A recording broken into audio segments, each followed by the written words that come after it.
masa depan pekerjaan kita itu suram. Katanya AI dan robot akan ambil alih dan kita si manusia akan jadi barang usang. Coba jawab jujur. Di sini siapa yang pernah merasa takut akan tergantikan oleh algoritma? Nah, hari ini saya mau mengajak kalian untuk melihat sisi lain dari revolusi industri 4.0, di mana bukan tentang robot versus manusia, tapi tentang bagaimana kita, human capital, menjadi manusia super di era teknologi ini. Siap? Yuk kita bongkar. Dulu, kita kenal namanya HRD atau Human Resource Department. Tugasnya fokus ke administrasi seperti rekrutmen, penggajian, pengurusan cuti. Ibaratnya mereka itu polisi dan bendahara perusahaan. Tapi, sekarang zamannya sudah berubah. Selamat datang di era industri 4.0, di mana semuanya serba cepat, connected, dan berbasis data. Ada EA, Big Data, IoT, dan segalanya. Perusahaan tidak lagi hanya butuh tenaga kerja, tapi butuh aset berharga yang bisa berpikir kreatif dan memecahkan masalah kompleks.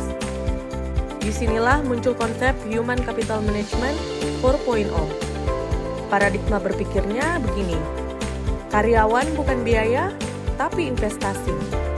Kita bukan lagi sumber daya yang dikelola, tapi modal atau kapital yang harus dikembangkan nilainya.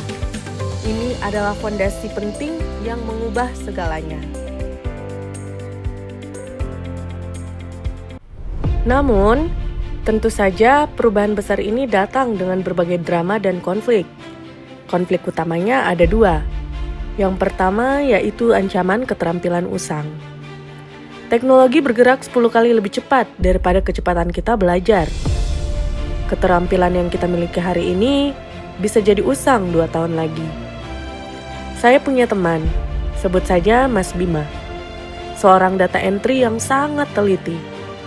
Tiba-tiba, perusahaannya mengadopsi sistem otomatisasi yang bisa memproses data real time. Mas Bima panik. Dia berpikir, gimana nasib saya? Apa saya akan di-PHK karena robot? Konflik yang kedua yaitu hilangnya sentuhan manusia dalam pengambilan keputusan. Di sisi manajemen, konflik juga muncul. Karena semua serba data dan algoritma, ada kecenderungan untuk mengambil keputusan HCM hanya berdasarkan angka saja. Siapa yang paling produktif, siapa yang paling efisien. Mereka lupa bahwa di balik data itu ada manusia dengan impian, masalah, dan potensi yang unik. Perusahaan jadi seperti mesin besar yang sangat efisien, tapi terasa dingin dan tidak manusiawi. Inilah dilema terbesar kita di 4.0. Yaitu bagaimana kita bisa berteknologi maju tanpa kehilangan kemanusiaan kita. Tadi kita sempat membahas tentang Mas Bima, bukan? Nah, kabar baiknya, Mas Bima tidak di-PHK. Justru, ia jadi inspirasi dalam perusahaan. Solusinya, baik dari sisi individu maupun perusahaan adalah transformasi, bukan penghilangan. Solusi Human Capital 4.0 untuk perusahaan antara lain menjadi arsitek pembelajaran atau The Learning Architect. HCM 4.0 fokus pada reskilling dan upskilling secara konstan. Mereka tidak lagi merekrut untuk mengisi kekosongan, tapi menciptakan ahli dari internal. Mas Bima misalnya, diubah perannya dari data entry menjadi data interpreter yang bertugas menganalisis data yang diolah robot, lalu merumuskan strategi. Keterampilan lamanya tidak hilang, tapi ditingkatkan.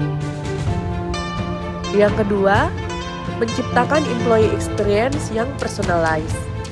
Menggunakan teknologi seperti EA atau platform digital, bukan untuk mengawasi, tapi untuk memahami kebutuhan unik setiap karyawan. Pelatihan yang sesuai dengan minat mereka, jalur karir yang fleksibel, ini membuat karyawan merasa dihargai sebagai individu, bukan hanya ID number. Nah, solusi untuk kita yaitu fokus pada keterampilan khas manusia atau human skill. Robot bisa mengolah data, tapi tidak bisa berempati. tidak bisa bernegosiasi kompleks, dan tidak punya judgement moral. Jadi, kuasai critical thinking, complex problem solving, creativity, dan emotional intelligence. Inilah skill yang membuat kita tak tergantikan. Yang kedua, mindset pembelajaran seumur hidup atau lifelong learner. Anggaplah diri kita sebagai software yang harus selalu diupdate. Ambil kursus online, ikuti webinar, cari mentor. Jangan pernah puas dengan skill yang ada sekarang. Adaptasi adalah mata uang baru di era industri 4.0. So teman-teman, kalau ada yang bilang masa depan pekerjaan itu menakutkan, ingatlah kisah Mas Bima tadi. Masa depan tidak ditentukan oleh robot yang datang, tapi oleh skill manusia yang kita tingkatkan. Industri 4.0 ini bukan hanya berbicara tentang digitalisasi proses, tapi tentang humanisasi modal. Ini adalah kesempatan terbaik kita untuk menjadi versi yang lebih baik, lebih pintar, dan terupdate dari diri kita. Menjadi manusia super yang bekerja bersama teknologi, bukan melawannya. Tinggalkan di kolom komentar satu human skill yang menurut kalian sangat penting di industri 4.0 ini.